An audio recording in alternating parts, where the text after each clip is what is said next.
So welcome again sa Fake Chef, tiguga sa Maldives.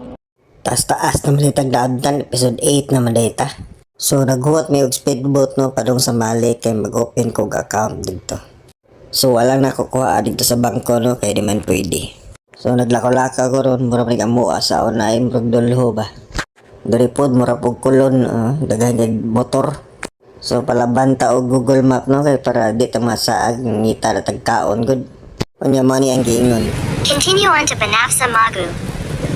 Tanatan awas loyo bisig na mga crepes ba na unsa naman ay. Basin mabirahan ta kita ra bay gas liblis diri galakaw-lakaw. Para ingnon turista ba na unsa naman taan eh. So close naman ang KFC na kasi ko nakita diri nga manukan so tarahan na to eh.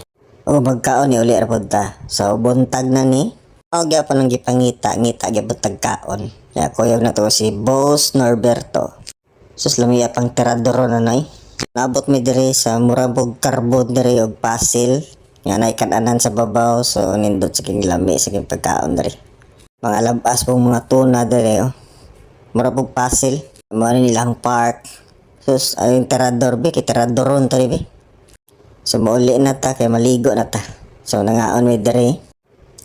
Kap hinahinay lang kap na unsa naman tani o tagi gukoda ni. Iwan naman ni na maukap. Let's go!